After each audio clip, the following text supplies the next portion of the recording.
Mbuke njengamanje ke sizoxhumana nomhlaziyi wezombusazwe uSolwazi uBheki iMngomezulu ukucubungula kabanzi umhlangano wekomidi le-ANC elibhekeleleke ukusebenza kweqembu kuzwelonke kubuholi benhlangano esifundazweni kwaZulu-Natal. Solwazi sikubingelele siphinde sikwamukele endabeni namhlanje mina.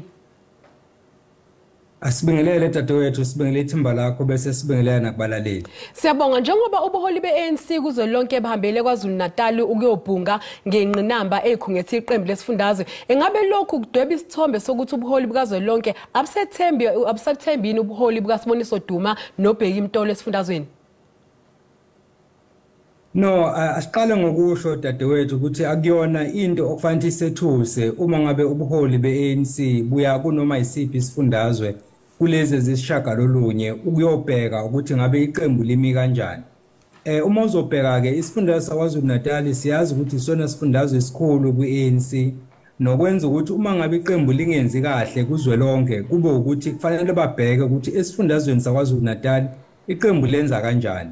Uma uzobheka ke inketho kusukela ngo2016 kuye ku2019 kuye ku2021 ibalo zibonakala zehla. So ke kubalekile ukuthi ke ubuholi beqembu kungabi ukuthi balele babone ukuthi kukhona izinto ezingahambi kahle bese ke beya khona ukuyozama ukuthola ukuthi ngabe iziphi ingqinamba iqembu elibhekene nazo ukuze basebenzisane nobuholi besifundazwe ukubona indlela ya noma ucaba indlela yaphambili ikakhulukazi njoba zonke inhlangano zilungisela ukhetho la ngo2024.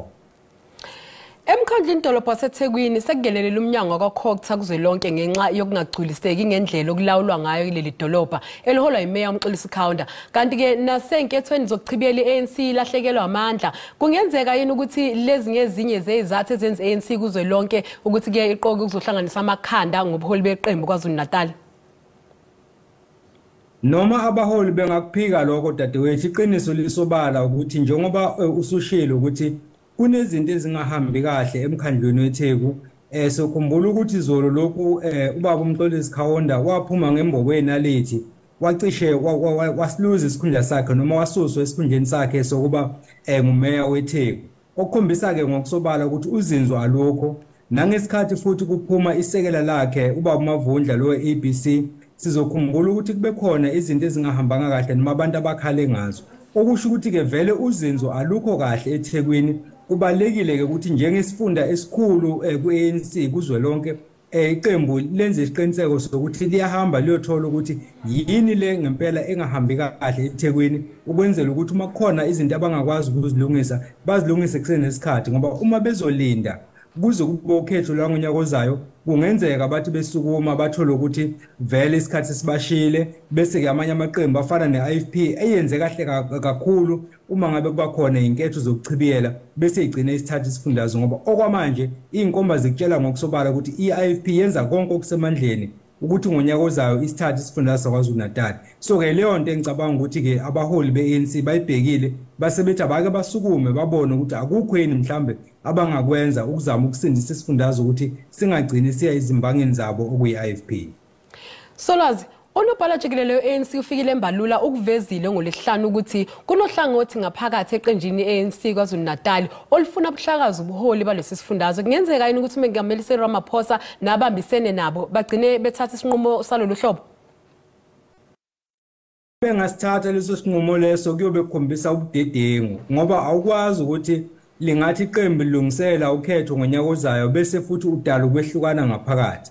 Uma khona ingqinamba iqembu elibhekene nazo kufanele benze iqiniseko sokuthi bazilungisa behlangene ngoba uma ubuholi beqembu bungathatha isinqumo sokuthi buhlakaza ubuholi beqembu esifundazweni lokho kungagcina kuphakamisa imizwa bese abantu ngenxa yokucasuka abanye bagcine beya kwamanye amaqembu ezombusazwe mhlawumbe sebedala udungunyana ngaphakathi eqenjini. So ke angeke kube umbono omuhle lowo. Uma ukuthi mhlambe into abayicabangayo sengafuna ukuthi balinde baze bakwenze emva kokhetho la ngo2024.